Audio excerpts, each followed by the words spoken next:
Good afternoon, everyone, and thank you so much for that, Kira. I'm now going to give a brief case study of how an organization can apply an innovative business model to make Diamond Open Access Publishing work sustainably in practice. Now, I'm the Director of Editorial at the Open Library of Humanities, or OLH, an open access academic publisher based at Birkbeck, University of London. Now, launched in 2015, we're a not for profit organisation dedicated to publishing peer reviewed open access scholarship in the humanities. In a decade, we've gone from just 7 journals at our inception to 33 journals, and all of these are free to read and free to publish in. Our academic journals span the humanities, covering subjects as diverse as philosophy, literature, architecture, history, archaeology, linguistics, comics, films, poetry, theatre, labour, and many more. Now, before I talk a bit more about our specific business model at OLH, it's worth emphasising that open access publishing has some enormous opportunities and challenges ahead. We live in a globally unequal publishing climate, with pay to publish systems reliant on article processing charges that favour institutions and subjects that can afford them, effectively penalising researchers without access to sufficient funding. Now, in particular, open access publishing in the humanities faces field specific challenges compared to scientific publishing.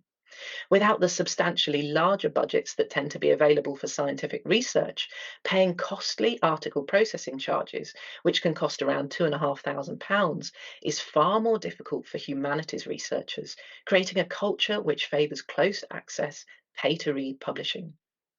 As such, there are huge benefits to be had from free to publish, free to read open access models. In an era of budget cuts, free access to scholarship helps researchers and students alike, as well as those unable to reach works in financially or geographically inaccessible locations, those working with travel or budget constraints, and individuals living with disabilities that prevent physical access to texts. Now, public access to research also brings wider societal benefits. We live in an age of information, but as we're seeing, it's also an age of misinformation. Universities may include in their mission statements that their work should benefit society, but the research that they produce for public good is not always available to that public, even when publicly funded. Now, open access publication can help to redress this balance by making rigorous scholarship truly accessible to all. And as humanity faces the far reaching consequences of misinformation across the globe, open access to knowledge is perhaps more important than ever before. Now, the OLH is a scholar led publisher, and our mission is to support and extend open access to scholarship in the humanities for free for everyone forever. The OLH was established to find a sustainable business model to make humanities research accessible to anyone. Initially grant funded, the major challenge was to achieve financial independence with a model based on collective contributions. The OLH is funded by an international consortium of libraries who each voluntarily sign up to support us, diverting small sums from their open access budgets to fund our journals. Basic rates are banded according to the institution's size, and they're deliberately kept low, around £1,000 a year, to ensure affordability, with lower rates for smaller institutions and different geographical locations. We also have optional higher tier memberships available for libraries that have higher budgets and want to do more. Our model works from each according to their ability to each according to their needs. This means that for less than the cost of a single article processing charge with a large commercial publisher, libraries can sign up for a membership that helps to fund the publication of over 500 articles across 33 journals each year. Together, our subscribing universities form an international community of nearly 350 supporters from 21 countries. As this support grows, we then expand our portfolio of humanities journals by flipping subscription titles, providing an affordable and sustainable route to Diamond Open Access. Now, with this sustainable business model, in nearly 10 years, the OLH has established this growing portfolio of peer reviewed journals, all of which are archived, indexed, and secured. We now have 10 full time staff and have developed Janeway, our own open access publishing software, which we encourage others to use freely. Developing Janeway has enabled us to publish all our own journals in-house. It allows us to manage migrations, host journals, and oversee articles from submission to peer review, copy editing, typesetting, and final publication. Now, as an open source platform, Janeway's software is free for anyone to use and modify, so long as they make their own changes similarly open. Now, because Janeway was developed in the open, anyone can send in feature suggestions, which our technical team then use to help make continual updates and improvements. For example, we've recently added in support for multiple languages, and we have a dedicated accessibility specialist developer who helps to ensure that open access really does mean access for all. Now, we're a very specialist team, and our working style is lean and agile. We're also scholar led. Over half of our team hold PhDs in humanities subjects, while two of the team are also qualified librarians. The entire team is set up to work remotely. I'm joining you today from the northeast coast of Scotland, and we work across time zones with editorial teams from our journals spread across Europe, the US, and Australia.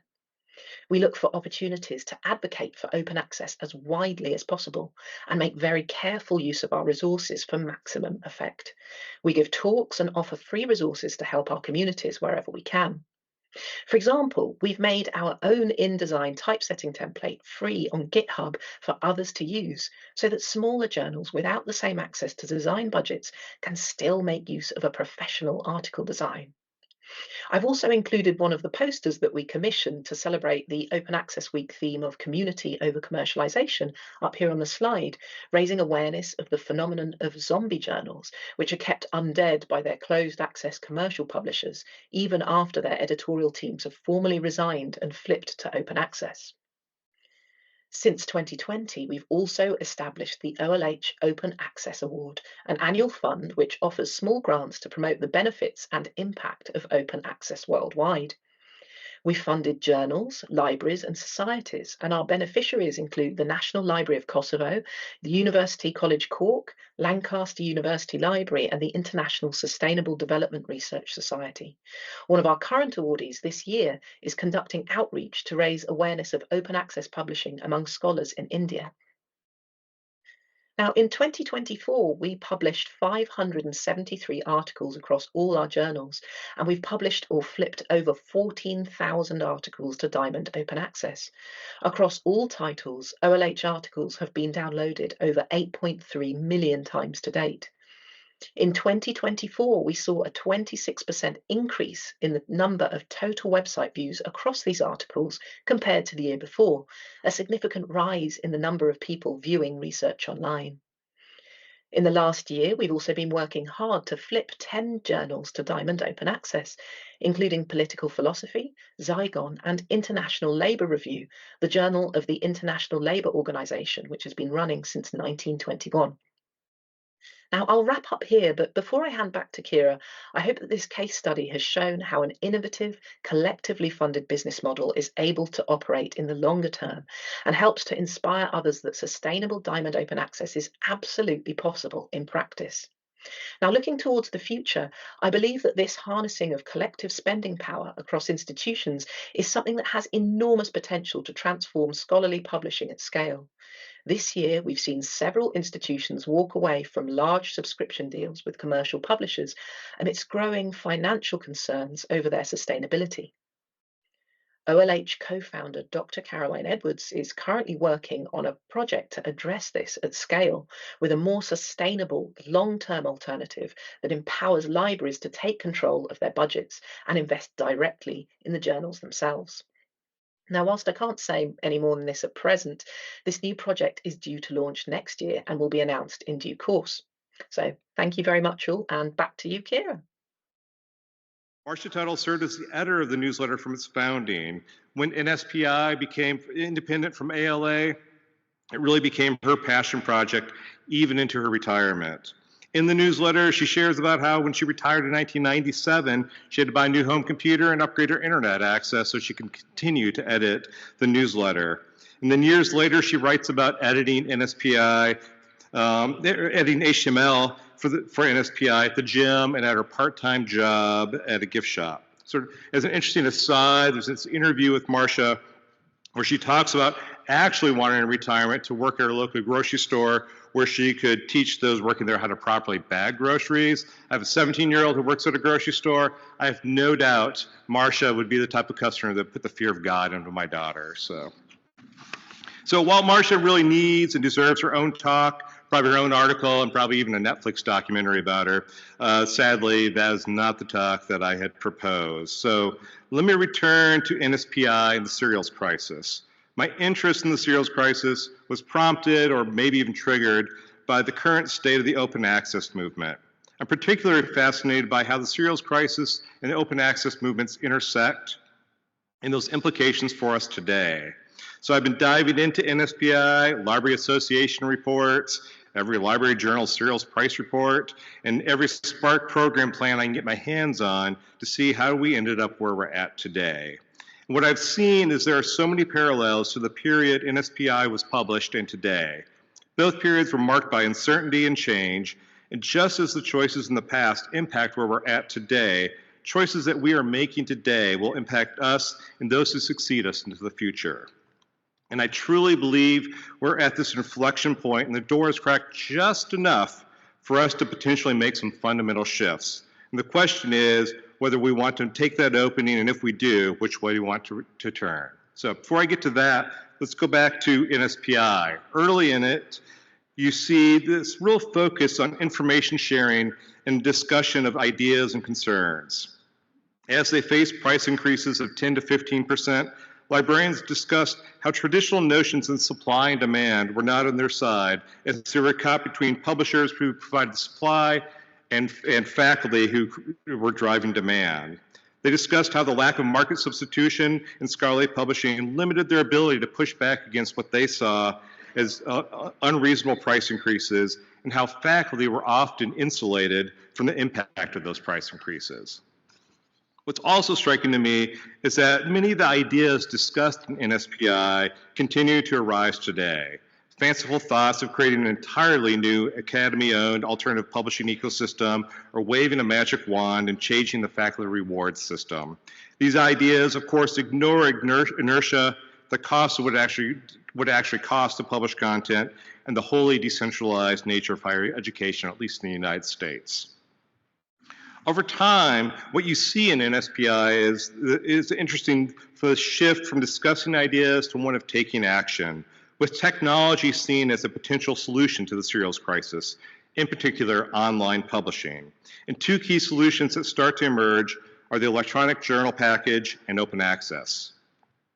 The first significant discussion of the journal package in NSPI appears in a 1997 essay by Ken Rouse, the chemistry librarian at the University of Wisconsin. This was about 3 years before another Wisconsin Ken Frazier, coined the phrase, the big deal. Rouse's essay outlined concerns that persist today, including the bundling of weaker journals with stronger ones, how these journal packages limited librarians' ability to create tailored collections, and the locking in of price increases that primarily benefited publishers. This essay sparks one of the most robust conversations you see in NSPI, with discussions about the shift from access to ownership, preservation issues, and whether these packages actually incentivize publishers to establish even more journals. You, of course, do not see conversations exploring whether the use of print spend as a basis for electronic journal packages makes sense, because why would you? Who would have thought 30 years later that's still a topic that we're discussing? Nor do you see discussions of the long-term implications of library consortia's move into group licensing, or the use and the impact of the use of custom or bespoke agreements with libraries and consortia. A few topics I'll revisit a little bit later. With hindsight, you can see the beginnings of open access in various NSPI discussions all the way back to 1989. Discussions included the potential of hypertext to expand access to information, the establishment of Spark, public access to government-funded research, the potential of preprint servers, and the early outlines of open access publishing.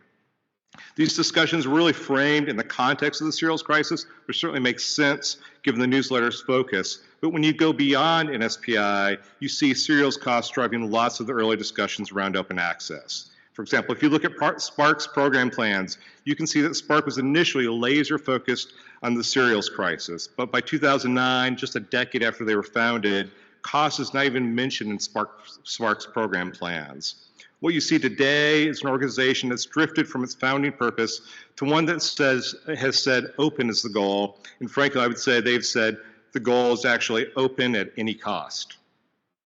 And it is this shift that I would say you're seeing reflected in many libraries' practices, and perhaps more accurately, you see more and more libraries, library consortia, and organizations like SPARC mirroring each other in this approach where open, really open at any cost is the desired outcome, ignoring all the problems and challenges that our quest to open has contributed to. And that brings us to today. If in the past it was the serials crisis, among other things, today we are faced with a different set of crises in scholarly communication. Replicability and integrity crises seem intertwined, in some ways impossible to differentiate between, with technology only making things worse. The faculty reward system in higher education and the volume and economics of publishing are creating a peer review crisis that will further exacerbate things. On top of that, the public's perception of science and higher education, as we've heard today, are at all-time lows, and I won't even talk about what's going on in the US right now. As I said earlier, I believe we're at this inflection point with a window of opportunity to make a fundamental shift. But what we are seeing in the US is a significant push from publishers, library consortia, library administrators, funders, and authors to enter into APC-centered transformative agreements, which I believe are simply a continuation of the past and a vote for the status quo. Many publishers, none in this room, but many publishers are advocating for read and publish because it supports their bottom line and is good for their bottom line. These agreements are clear continuations of the big deal, locking in revenue and price increases for publishers. If you look at the ESAC registry of transformative agreements, you see that 93% of the agreements in the US see expenditures stay the same or increase. I think it's hardly a coincidence that these so-called new, quote-unquote, new agreements that theoretically take into account reading costs and publishing costs only see costs decrease for libraries 7% of the time.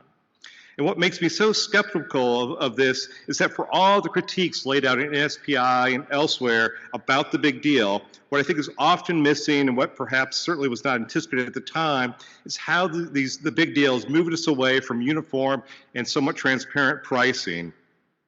Today, what an institution with a journal package pays is not based on what it costs to produce content with a certain profit margin, nor is it consistent from institution to institution.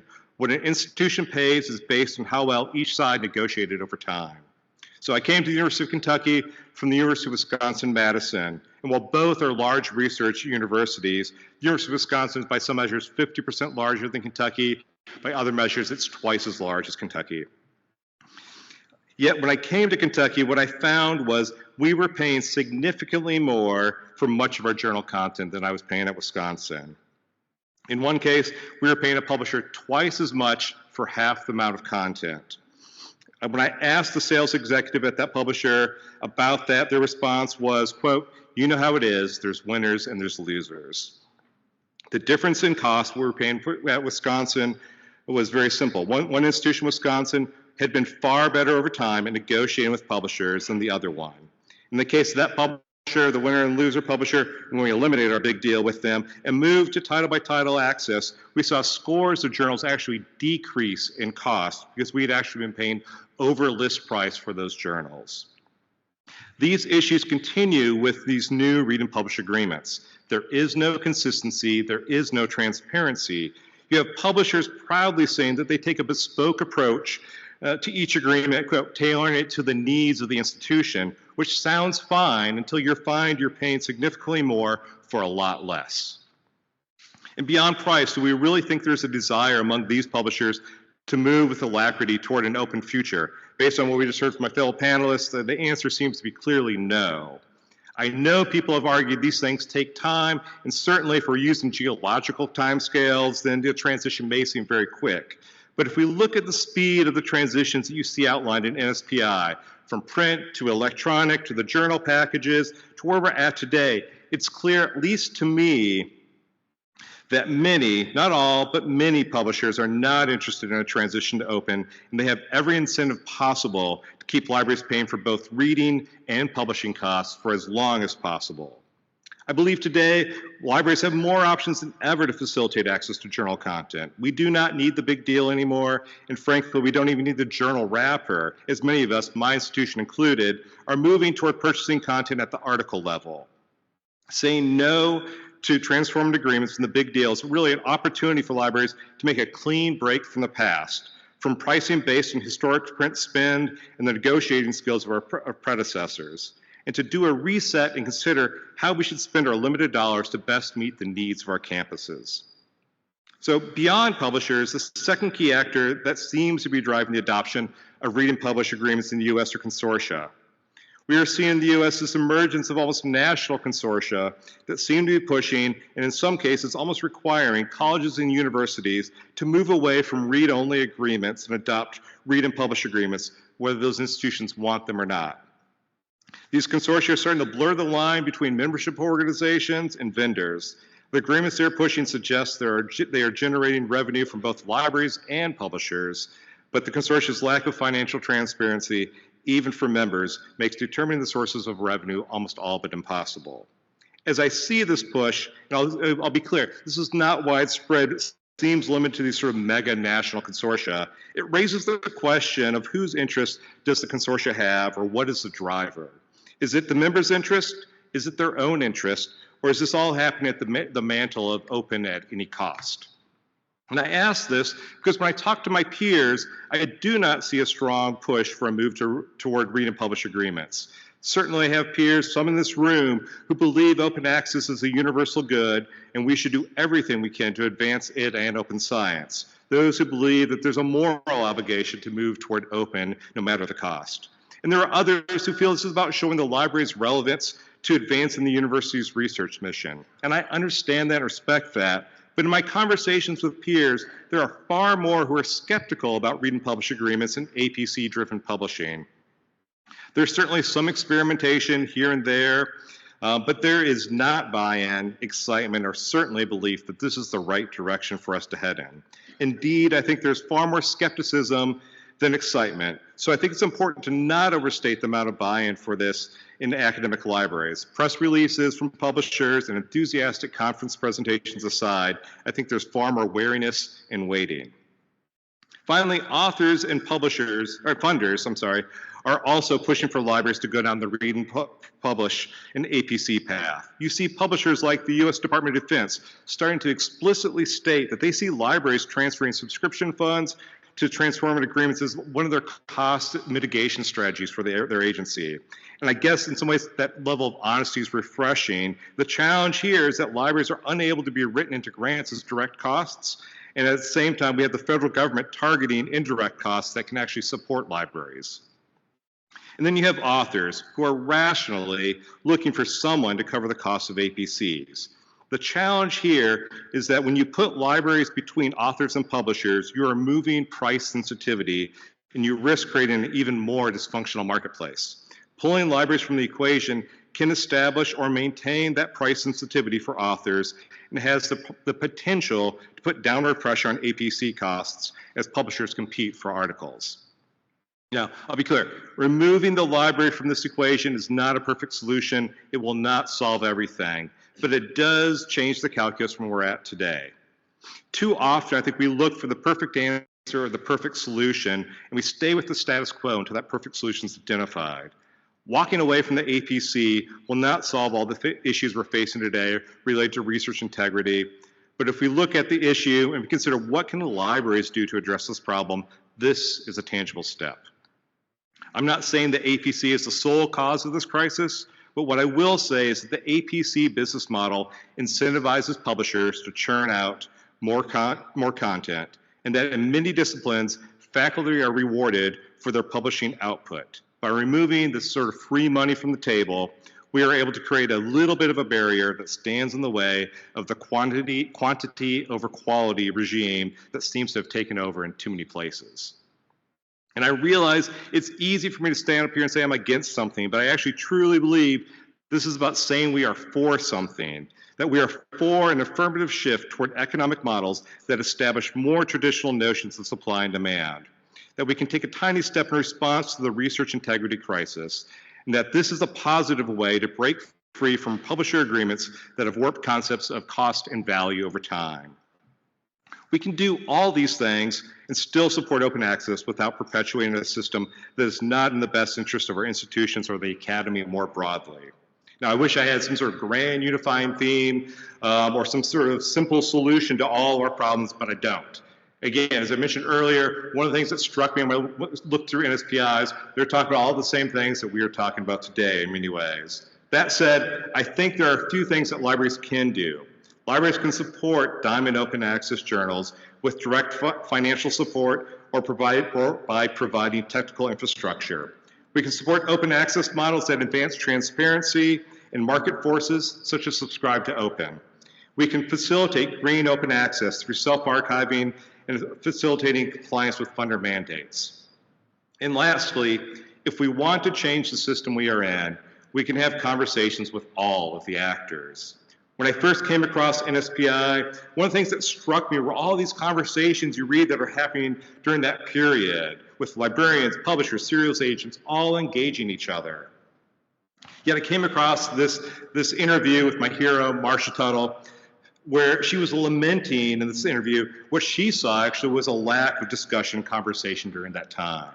And what this says to me is that even as our world's gotten more complex, we've become even more siloed. And this one of the reasons this is my second time at this conference. It's why I love this meeting. As a librarian, I'm in the minority here. And it's a chance for me to break away from the echo chamber that I too often live within. And I get to hear ideas and perspectives that are different from my own. So whether you agree with the arguments I've laid out or not, I hope you will see this as a first step from me in advancing the dialogue and moving toward understanding. That's something I think and I hope that Marcia would approve of. Thank you.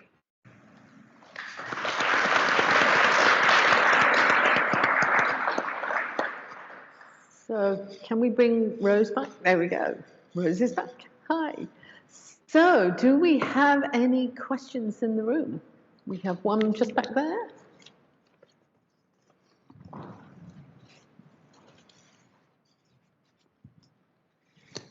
Thank you. I'm Joe McKenzie. I'm with Wiley. In my personal capacity as a historian, I think the Open Library of Humanities is a great idea. In my professional capacity, I work for a commercial publisher. And I suppose this question is to both speakers. Is it possible for commercial publishers to contribute to both your organization's goals and to your missions, or is it always going to be a competitive nature? Is there a way of us helping you, basically? I think Rose might be best placed. Rose, would you like to take that one? Thank you. Yes, I think that's a very important question. I'm just going to turn my my volume down here. Hopefully you can't get the feedback there, but it means I won't be able to hear you. I think that's a very important question, actually. I think commercial publishers need to think very carefully about their own business models and what level of profits are acceptable. That's obviously a very big and very difficult question. But I also think there needs to be much more change and transparency over open access initiatives that are being brought in by commercial publishers, and thinking about, as you know, as Kira has talked about, transformative agreements, and are they really enough?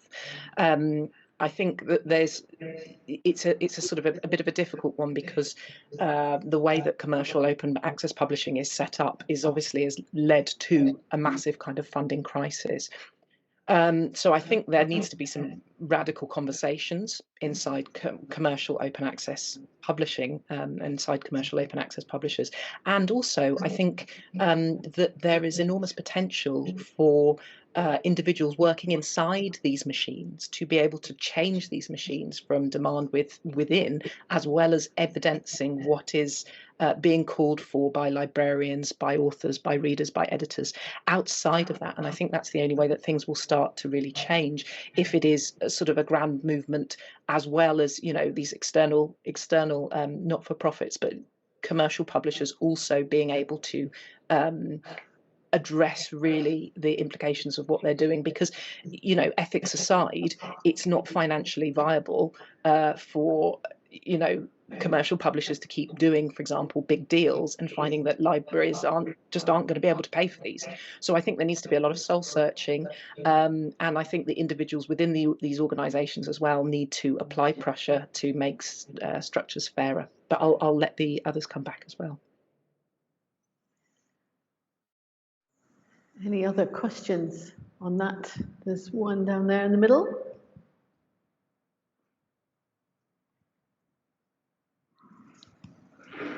Thanks, Keith Webster, originally from the northeast of Scotland, but now at Carnegie Mellon in the United States. I'd like to take a little bit of issue with Doug and maybe articulate a bit of a problem. Firstly, I would say that at CMU, and I know which category I'm in of the colleagues you disagree with, we have about 15 transformative agreements, including with the big three commercials.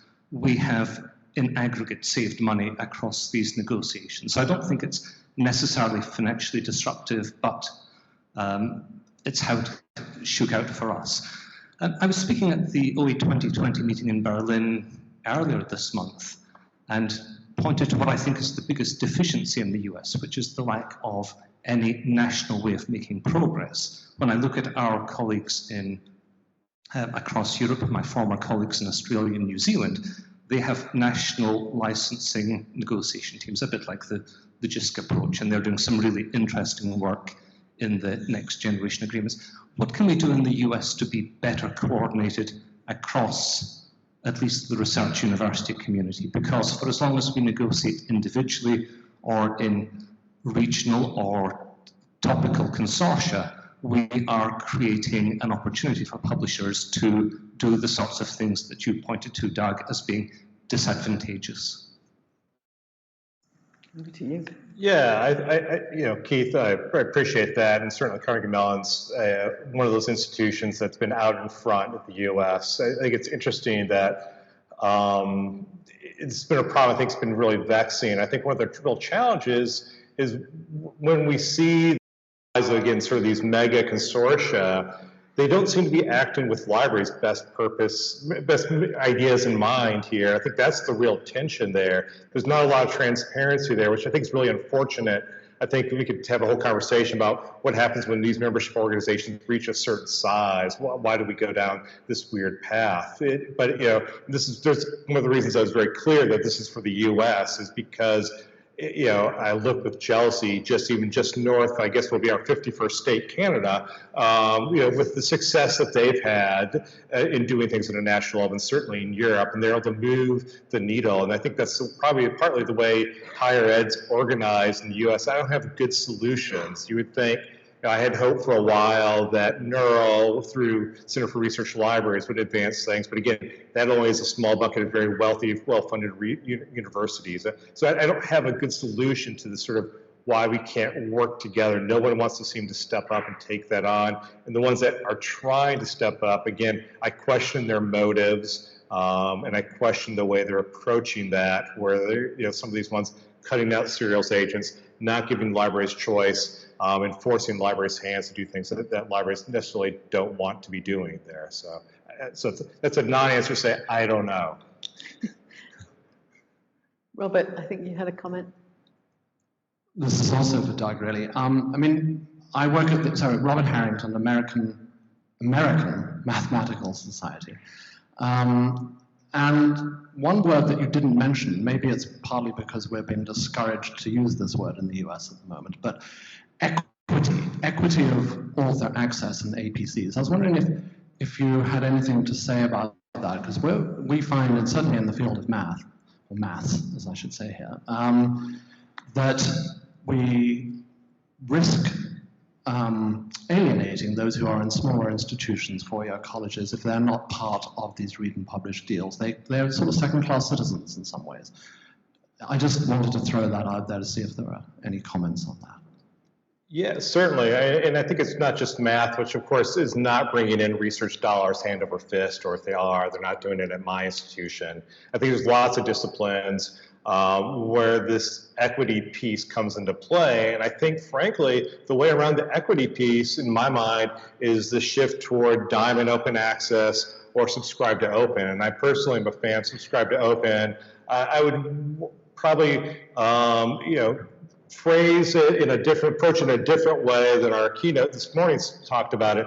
I feel subscribe to open. If the journal is important for libraries, we're going to subscribe to that journal because I need that content. And the open access piece is kind of gravy on top of that. And I think it creates some of these sort of market forces that you see as well, where if you're doing subscribe to open, you're not going to publish as much as possible. You're going to have some restrictions on that publishing because there's an economic component there because you're only bringing in so much revenue around that. So that's why I think subscribe to open is really a compelling way. I think it's telling that the largest commercial publishers in the US, none of them are going after subscribe to open. You see this happen far more in societies, and some societies, sounds like yours, have gone down the read and publish path there. But I think it's a way around the equity issue that we often run into, because there's always going to be people that can't afford it. And the question is, who should pay that? What does that cost look like? So I think you have a follow-up too. Yeah, just to comment, we're not doing transformative arrangements for the very reasons you've been talking about, but we've gone green, actually. Green with zero embargo, and we're getting a very good response from libraries everywhere about that. But it's not so different, that you can talk about S2O and other ways of doing it, but that happens to be the way we've gone. And I don't understand why we've given up on green open access. And maybe it's some of the scholars who, as soon as they hit submit, they're like, I'm moving on.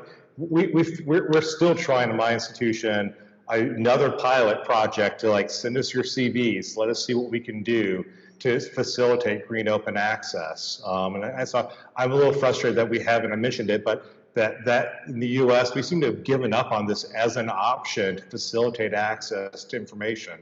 And I think it's still a great option. And I should add on there, I think the subscription is still a great option. I don't think, I don't think subscription journals are going to go away because in many cases, they make economic sense. And so I don't see this as we're ever going to go to completely open future. That's an interesting challenge. Anyone want to come back on that question? We have one. Did you have your hand up? Yep, one in the middle here. Thanks, Ruby. Thanks. Hi, this is Jess Monaghan from Springer Nature. I had a question that I think is mainly for Rose and for Kirill. I'm also interested in Doug's views. You spoke about some interesting examples of where the community funding model has really worked at the kind of scale that you're working on. We've also seen in some recent years examples of projects that have failed to meet their funding targets, or for example, last September, IWA, the International Water Association, moving back from the subscribe to open model because of the challenges that they had with revenues. What do you think kind of differentiates the projects that have managed to succeed in becoming financially sustainable through the collective funding models versus those that have struggled? Kira, any thoughts on that? That's a very important question. Obviously, there have been some societies in particular that have struggled with that. I think I don't know enough about those particular examples, like the IWA journal that has moved backwards somewhat from subscribe to open. I think I can only really speak to those that do flourish. I think there's a lot of community buy-in from libraries, which is incredibly important. But I think that it's also really important in these very difficult financial times in the UK, as I highlighted, to talk about the fact that not everything is always immediately forward progress. And I think that that's part of the malleability of some of these models, like for example, Open in the Future that I work on is that when things are not going very well financially, you can draw back a little bit. And then when things are going better financially, and perhaps there's more library support for it, you can engage with it more, which I think speaks to what Doug was saying about there isn't necessarily one big solution. But yes, I appreciate I've also somewhat talked around your question because I don't know the details of the IWA, and I apologize for that. Doug, have you had examples where things haven't gone so well in the States? Well, I think IWA is a great example of that. I think this is incumbent on libraries. If we say we care about open access, to avoid the free rider issue here. So it's easy to sort of chide authors that saying, all you want is just a free lunch, or funders that say libraries can help fund this there. But we should not, it's one thing to say, I'm not going to support that journal because it no longer aligns with my institutional goals, but to say, well, it's open access, and so therefore I'll just let other people pay for that. That's the risk that we run on there, and it's good for that society to say, well, it's no longer free in that way. And I think having clear goals and transparency and say, if we don't hit this this revenue target, then we should just walk away. I think that's an okay thing, but it's incumbent on libraries to not be part of the problem and to be a free rider on these. Rose. Thank you. Yeah, if I may, I think it's a really important question, but I think one of the really interesting things that actually comes out of that is how important I think it is to iterate, how important it is to not be afraid to fail with kind of new business models. If the OLH business model, which was, completely radical and untried and untested at the time, that it was, we first started thinking this up, it was 2013 when it was initially conceived, 2015 when it launched. Nothing like that had ever sort of really been done on that kind of scale. And I think it's really important to actually accept that iteration through kind of innovative methods is going to be important, and not all of those necessarily will succeed, but some will. And so as part of that process, I think we should also really be focused on learning, not sort of having siloed projects that are completely separate, but linking up and networking as we're doing, at this wonderful event today, thinking about what we can take and what we can give. So what we can take from other models that's been working and what we can give from our own that's been successful. And hopefully together we can then, through this iterative process, start building better systems that work, better solutions. Yes, it is a shame that some of these fail, but I don't think that should sort of detract from our kind of wider momentum of trying to find ones that fit. And I think having a plurality of different business models has actually kind of been helpful, because different sort of folks are getting there different ways. So, I mean, certainly at OLH, something that we try and do is share resources as much as we can and be as transparent as we can, so we can say this is what worked for us, try this or build on this. So I think that spirit of community sharing is going to be really, really important, I think, as we move towards facing these kind of new challenges in the future. Thank you, Rose, and thank you for all our speakers in this session. I think it's been really interesting and thought-provoking, so thank you. Just before I thank them finally and send you on your way, I've got a few announcements to make, as ever. Just reminding the speakers and the workshop facilitators, there is a speakers dinner tonight. Ruby's got all the details. I think you've been told about that. We had some great slides earlier on today and slides in this session, and the slides will be available, I think, by the end of this week. I'm looking for Mark. Yes, by the end of this week, the slides will be available on the Researcher to Reader site, so do go and take a look at those. The proverbial feedback survey, I cannot emphasize enough just how much time and effort Mark and the team put into analysing the feedback and improving the meeting for next year. So please give your feedback. Don't forget to do that. And lastly, thank you so much again to MDPI, because not only have they sponsored this, they're sponsoring the evening reception, which is at 6 o'clock. But before you can go to the evening reception, we've now got another session of all of your workshops. So wherever you went to your workshop this morning, please go back to that this afternoon. And lastly, thank you again to our great speakers. Thank you.